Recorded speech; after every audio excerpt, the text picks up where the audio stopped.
Peneliti Jepang ungkap Rismon Sianipar hanya penulis pembantu, kasta terendah dan ragukan ijazahnya. Peneliti Sistem Informasi dari Hokkaido, Jepang, Roni Teguh menemukan fakta terkait dengan riwayat pendidikan Rismon Sianipar, ahli forensik digital rekan Rai Suryo yang menuduh ijazah Jokowi palsu. Menurut Roni, ijazah Rismon Sianipar yang diklaim dari universitas di Jepang tidak ditemukan. Roni menerangkan biasanya mahasiswa yang mendapat beasiswa di Jepang mengajukan program studi B1, master dan doktoral. Nantinya, kata dia pihak universitas di Jepang akan menguji mahasiswa tersebut, apakah mampu atau tidak dalam menempuh pendidikan. Biasanya kalau ada ketidakmampuan, maka grade kita diturunkan.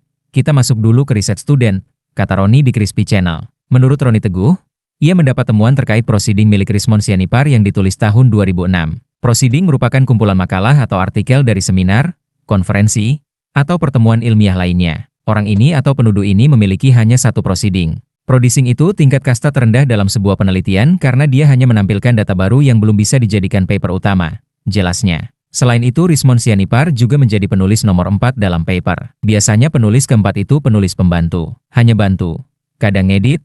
Yang menjadi penulis utama The First Authors itu penulis utamanya.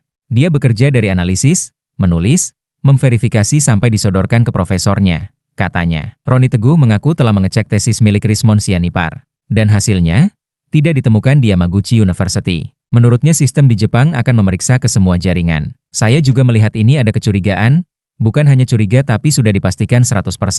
Saya cek ke Yamadai, Yamaguchi Daigaku Universitas di Yamaguchi. Saya tulis dalam bahasa Jepang bahwa yang bersangkutan tesis dengan master yang tertulis di CV itu tidak ada, katanya. Di Jepang itu sewaktu dia menerima informasi dia mengevaluasinya bertingkat. Dia cek ke fakultas bahkan departemen jurusannya, dan itu tidak ditemukan sama sekali, kata Roni Teguh. Ia bahkan tertawa ketika membahas ijazah Rismon yang diklaim berasal dari Yamaguchi, Jepang. Ijazahnya ini, kata Roni sambil tertawa. Dia menerangkan ijazah Jepang dikeluarkan dalam dua bahasa, kanji dan bahasa Inggris. Jadi kalau ngedit yang bahasa Inggrisnya aja yang nipu-nipu lah. Tapi kalau kanjinya punya presisi dan otentikasi sangat sulit dilakukan modifikasi dan mereka punya standar untuk pengecekan, katanya. Rismon Sianipar memang sudah menunjukkan ijazah Jepang lewat live di kanal YouTube Bali G Academy. Saat itu dia mengklaim ijazah miliknya asli karena dicap basah. Dicap basah katanya kemarin, cuma kertasnya warna putih. Kertas di Yamaguchi itu warna kuning, katanya. Rismon juga sempat menunjukkan transkrip nilai yang ia peroleh. Transkrip yang asli untuk seluruh universitas itu biasanya ada kolomnya. Ada nama,